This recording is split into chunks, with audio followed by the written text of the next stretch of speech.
بسم اللہ الرحمن الرحیم الحمدللہ رب العالمین والصلاة والسلام علی خاتم الانبیاء والمرسلین محمد وعلی آلہ واصحابہ اجمعین۔ السلام علیکم ورحمۃ اللہ وبرکاتہ۔ رمضان المبارک شروع ہو چکا ہے۔ اللہ سبحانہ و تعالیٰ سے دعا ہے اس ماہ مبارک کی برکات سے ہمیں فائدہ اٹھانے کی زیادہ سے زیادہ توفیق نصیب فرمائے، اور اس ماہ مبارک میں ہمیں زیادہ سے زیادہ عبادات کرنے کی اور اللہ کا قرب حاصل کرنے کی توفیق عطا فرمائے، اور ہماری ان عبادات کو قبول اور مقبول فرمائے، آمین۔ جب رمضان شروع ہونے سے پہلے ہم نے کہا تھا کہ اس رمضان میں ہم نے 5 ہفتوں میں ہر ہفتے میں ایک نبی کا ذکر کرنا ہے، مطلب 5 نبیوں کا ذکر کریں گے، ایک فرشتے کا ذکر کرنا ہے، ایک عبادت کا ذکر کرنا ہے، ایک حدیث اور ایک آیت کا ذکر کرنا ہے، اور ایک صحابی کا ذکر کرنا ہے۔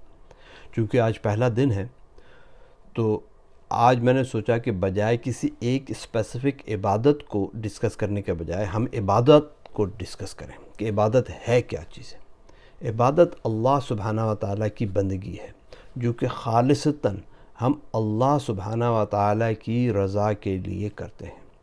اب وہ عبادت نماز بھی ہو سکتی ہے، وہ عبادت زکوٰۃ بھی ہے، وہ عبادت صدقہ بھی ہے، وہ عبادت روزہ بھی ہے، وہ عبادت کسی کی مدد کرنا بھی ہے، وہ عبادت ذکر کرنا بھی ہے، وہ عبادت مختلف شکلیں ہیں عبادت کی۔ اور میں یہ کہتا ہوں کہ ہم ہر لمحہ میں عبادت کریں۔ فرض کریں کہ اگر میں ذکر نہیں کر سکتا، اگر میں کسی 24 گھنٹے کی زندگی میں میرا کوئی ایسا لمحہ جس میں میں اللہ سبحانہ و تعالیٰ کی نافرمانی نہیں کر رہا تو وہ بھی عبادت ہے۔ کہ اللہ سبحانہ و تعالیٰ کی ڈس اوبیڈینس نہ کرنا یہ بھی ایک عبادت ہے، اور ہم عبادت خالصتاً اللہ کے لیے کریں اور اپنے دل سے کریں، خلوص نیت کے ساتھ کریں، کیونکہ ہمارے جتنے بھی اعمال ہیں انما الاعمال بالنیات، عمل کا دار و مدار نیتوں پر ہے۔ اگر ہماری نیت صحیح ہوگی تو ہماری عبادت بھی صحیح ہوگی، اگر ہماری نیت میں کھوٹ ہوگا، ہماری نیت میں خرابی ہوگی، دکھاوا ہوگا، تو اس عبادت کا کوئی فائدہ نہیں۔ عبادت صرف اور صرف خالصتاً اللہ کے لیے ہونی چاہیے۔ سورہ فاتحہ میں ہم کہتے ہیں ایاک نعبد و ایاک نستعین، اے اللہ ہم تیری عبادت کرتے ہیں اور تجھی سے مدد مانگتے ہیں۔ لیکن دیکھا گیا ہے، مشاہدے میں آیا ہے کہ لوگ جو ہے فقیروں سے، بابوں سے، مزاروں سے، ان سے مانگ رہے ہیں، اللہ سے دور اور دور سے دور تک ہوتے چلے جا رہے ہیں۔ ایسا آپ کو بہت دیکھا ہوگا کہ لوگوں کے عقیدے جو ہیں وہ بگڑ چکے ہیں۔ تو اللہ سے مانگنا چاہیے، ایسا نہ ہو کہ ہم کوئی عمل کر رہے ہیں اور مانگ کسی اور سے رہے ہیں، اتنی مشقت کر رہے ہیں اور سر کسی اور کے سامنے جھکا ہوا ہو، یا اس میں شرک کی ملاوٹ ہو۔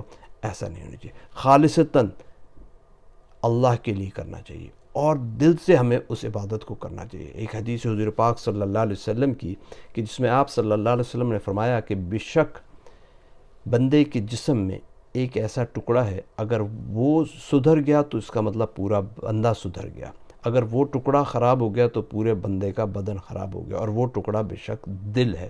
کہ جب دل ہمارا درست ہوگا، دل کے اعمال درست ہوگے تو سارے اعمال بھی درست ہو جائیں گے۔ اللہ سبحانہ و تعالیٰ سے دعا کرنی چاہیے کہ اللہ سبحانہ و تعالیٰ ہمارے دلوں کو پھیر دے۔ حضور پاک صلی اللہ علیہ وسلم کی حدیث ہے جس میں آپ صلی اللہ علیہ وسلم نے فرمایا اللہم مصرف القلوب صرف قلوبنا علی طاعتک، کہ اللہ سبحانہ و تعالیٰ ہمارے دلوں کو پھیرنے والے ہمارے جو ہے نا دلوں کو اپنی اطاعت کی طرف پھیر دے، اور ہمارے دل جو ہے یہ اللہ کی 2 انگلیوں کے درمیان ہے۔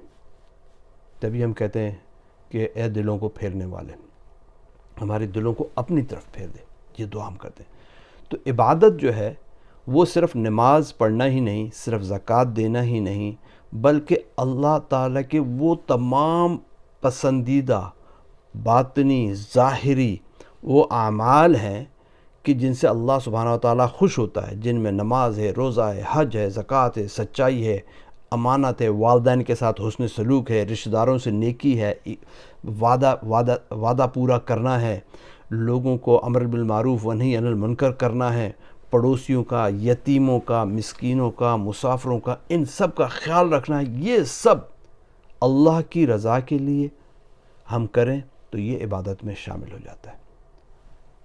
اور عبادت حلال طریقے پہ کرنی چاہیے۔ عبادت جو ہے جو طریقہ اللہ اور اللہ کے رسول نے بتایا ہے اس طریقے پہ کرنی چاہیے۔ اور اللہ سبحانہ و تعالی نے قرآن پاک میں فرمایا ہے سورۃ الذاریات میں، بسم اللہ الرحمن الرحیم، اس نے ہمیں مقصد بتا دیا ہے ہمارا کہ بھی ہم نے کرنا کیا ہے۔ سب سے پہلے تو وما خلقت الجن والانس الا لیعبدون وما اريد منهم من رزق وما اريد ان يطعمون، کہ اللہ سبحانہ و تعالیٰ نے کہا ہے کہ ہم نے انسانوں اور جنوں کو پیدا اس لیے کیا ہے کہ وہ میری عبادت کریں، صرف اور صرف، نہ میں ان سے روزی چاہتا ہوں اور نہ میری یہ چاہت ہے کہ وہ مجھے کھلائیں۔ یہ اللہ سبحانہ و تعالیٰ نے فیصلہ بتا دیا۔ ہمارے یہاں ہمارے بزرگ، ہمارے بابے ہم سے کہتے ہیں کہ تم جو ہے ہمیں آ کر کے کھلاؤ، ہمارے اوپر چڑھاوے چڑھاؤ۔ حیدرآباد میں میرے والد صاحب مرحوم منظور الحق صاحب، مولانا منظور الحق صاحب رحمۃ اللہ علیہ، وہ ایک مسجد میں خطیب بھی تھے اور حیدرآباد میں اپنا بزنس بھی کرتے تھے۔ پولٹری فارم تھا ہمارا بہت بڑا۔ اس پولٹری فارم کے پاس ہی ایک قبر تھی جو کہ 60-70 فیٹ لمبی قبر ہوگی۔ اس قبر کے سرہانے میں نمک رکھا ہوتا تھا اور پاؤں کی طرف مٹی رکھی ہوتی تھی، اور عورتیں آتی تھیں اس قبر کا طواف کرتی تھیں، پاؤں کی طرف جاتی تو مٹی چاٹتی، سرہانے کی طرف جاتی تو نمک چاٹتی کہ بھئی اس سے ہماری مراد پوری ہوگی، ہمارے بچے ہو جائیں گے، اولاد ہوگی وغیرہ وغیرہ۔ میری عموماً ان سے بحث ہوتی تھی، وہ کہتے بھئی یہ 6 ہجری میں صحابی تھے جو آئے تھے۔ میں نے کہا بھئی اگر اتنے بڑے صحابی تھے، ہمیں تو تاریخ سے پتہ چلتا ہے کہ صرف حضرت عباس رضی اللہ عنہ کا قد لمبا تھا، باقی اتنا لمبا بھی نہیں تھا، تو یہ جو آئے کہیں نہ کہیں تو تاریخ میں ذکر ہوتا۔ بہرحال قطع نظر اس سے، تو اب وہ ان کے اوپر آ کے چڑھاوا چڑھاتے ہیں اور پیسے دیتے ہیں کہ ہماری مراد پوری ہو۔ لیکن اللہ سبحانہ و تعالیٰ تو یہاں پر سورۃ الذاریات میں کہہ رہا ہے کہ اے انسان اور جن میری عبادت کرو، اور میں تم سے کوئی روزی، پیسے اور یہ کھانا پینا چڑھاوا یہ نہیں چاہتا کہ تم آ کر مجھے کھلاؤ۔ کفار مکہ جو ہے کیا کرتے تھے؟ بتوں پر جا کر چڑھاوا چڑھاتے تھے اور انہی سے مانگتے تھے۔ اللہ سبحانہ و تعالیٰ ایک اور جگہ پہ فرما رہا ہے وَاعْبُدُوا اللَّهَ وَلَا تُشْرِكُوا بِهِ شَيْئًا، اور اللہ تعالیٰ کی عبادت کرو اور اس کے ساتھ کسی کو شریک نہ ٹھہراؤ۔ اب ہوتا کیا ہے، کئی دفعہ ہم عبادت کر رہے ہیں لیکن شریک ٹھہرا رہے ہیں۔ مطلب اگر میں نماز پڑھ رہا ہوں اور میری نماز دکھاوے کی نماز ہے، تو اس کا مطلب میں نے اپنی نماز میں اللہ کے ساتھ دیکھنے والوں کو شریک بنا لیا۔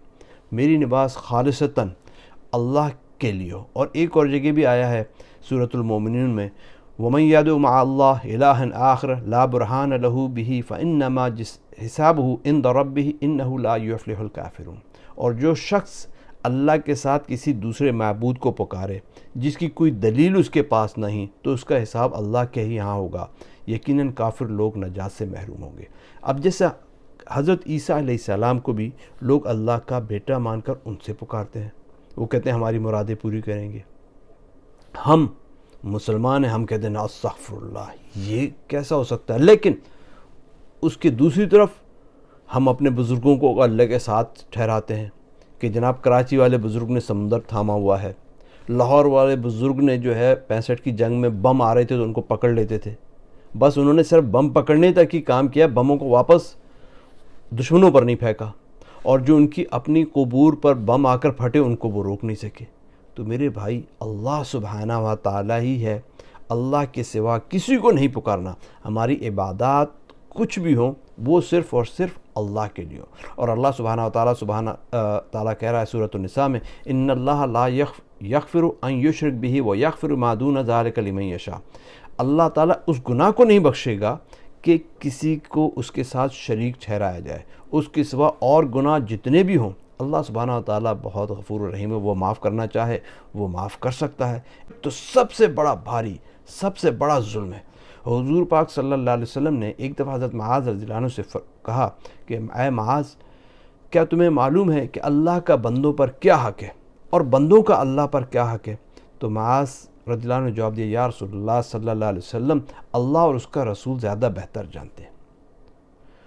آپ نے فرمایا کہ اللہ کا بندوں پر یہ حق ہے کہ وہ اس کی عبادت کریں اور اس کے ساتھ کسی کو شریک نہ بنائیں، اور بندوں کا اللہ پر حق یہ ہے کہ جو اس کے ساتھ شرک نہ کرے وہ اسے عذاب نہ دے۔ تو اگر ہم خالصتاً اپنی عبادات کو اللہ کے لیے مخصوص کر دیں گے، ماہ رمضان ہے، رمضان المبارک کا مہینہ ہے، اگر میں کھجور کا ایک دانہ بھی صدقہ دے رہا ہوں تو وہ اللہ کی رضا کے لیے دوں، دنیا کے دکھاوے کے لیے نہیں دوں۔ ہاں کبھی کبھی ہم لوگوں کو ابھارنے کے لیے، جس طرح غزوہ تبوک میں ہوا کہ لوگوں کو ابھارنے کے لیے کہ بھئی آپ آئیں، پیسے دے، لوگ کھلا دیتے ہیں تاکہ لوگوں کو ترغیب ہو، وہ دیا جاتا ہے، لیکن رضا صرف اللہ کے لیے ہوتی ہے، اس میں کسی قسم کی ریا، اس میں کسی قسم کی شہرت وہ نہیں ہوتی۔ اور اگر ہم ان چیزوں کو مد نظر رکھ کر کے ہم کوئی بھی عمل کریں گے تو وہ اللہ کے ہاں مقبول ہوگا۔ اور میں ایک بات کہتا ہوں جاتے جاتے کہ جو بھی ہم عمل کریں وہ خالصتاً اللہ کے لیے ہو، اس کے اندر کوئی ریا نہ ہو، اس کے اندر کوئی شہرت نہ ہو، اس کے اندر کوئی اور چیز نہ ہو۔ دوسری چیز یہ ہے کہ جو بھی عمل کریں وہ صحیح ہو، اللہ کی شریعت اور رسول اللہ صلی اللہ علیہ وسلم کی سنت کے موافق ہو، نہ وہ شریعت سے زیادہ ہو نہ وہ بدعت ہو۔ اور تیسری چیز، ہمارا کوئی بھی لمحہ ایسا گزرے کہ جس میں ہم اللہ سبحانہ و تعالیٰ کی نافرمانی نہ کر رہے ہوں، وہ عبادت ہی ہے، کہ نافرمانی نہ کرنا بھی عبادت ہے۔ تو اللہ سبحانہ و تعالیٰ سے دعا ہے کہ ہم جو بھی عبادت کریں، عبادت صرف ایک مخصوص رکن کا نام نہیں ہے کہ میں نے نماز پڑھ لی میں نے عبادت کر لی، میں نے روزہ رکھ لیا میں نے عبادت کر لی، میں نے نماز پڑھی لیکن حرام کے کپڑے پہن کر پڑھی، دوسروں کو تکلیف دے کر پڑھی، تو فرض تو ادا ہو گیا لیکن اس کی جو ثواب ہے وہ ہمیں نہیں ملے گا۔ میں نے روزہ تو رکھا لیکن حرام کے مال سے رکھا، لوگوں کو تکلیف دے کر رکھا، تو اس روزے کا کیا فائدہ؟ اسی طرح ہم جو بھی عمل کریں وہ خالصتاً اللہ کی رضا کے لیے کریں اور اللہ کے بندوں کا خیال کرتے ہوئے کریں۔ رمضان المبارک کا مہینہ ہے، جیسے آج کل مساجد میں ہم جاتے ہیں، عموماً پارکنگ کا مسئلہ ہوتا ہے۔ اگر ہم اپنی گاڑی کو پارک کریں، کار پولنگ کرتے ہوئے مسجد میں جائیں، ہم جوتے جو ہے بجائے اس کے جیسے گئے وہاں پر جوتے اتار کے فرش پہ بکھیر دیے، اس کے بجائے اگر ہم ان کو ریک پہ رکھتے ہیں، پراپر طریقے پہ ریک میں رکھیں اور صحیح جا کر کے مسجد میں بیٹھیں اور مسجد کی صفائی ستھرائی کا خیال کریں، تو یہ بھی عبادت ہے، بلکہ یہ اور دوسری سب چیزوں سے زیادہ بڑھ کر عبادت ہے کہ آپ اللہ کا، اللہ کے بندوں کا، اللہ کے گھر کا احترام کر رہے ہیں، اور یہی عبادت ہے۔ اس کے بعد جو ہم عبادت کریں گے، ہم نماز پڑھیں گے، ہم روزہ رکھیں گے اور صدقہ دیں گے، تو اللہ سبحانہ و تعالیٰ اس میں خشوع و خضوع پیدا کر دے گا۔ اللہ سبحانہ و تعالیٰ ہمیں اپنے احکامات پر چلنے کی، نبی کریم صلی اللہ علیہ وسلم کی سنتوں پر عمل کرنے کی توفیق عطا فرمائے۔ جزاک اللہ خیر۔ السلام علیکم ورحمۃ اللہ وبرکاتہ۔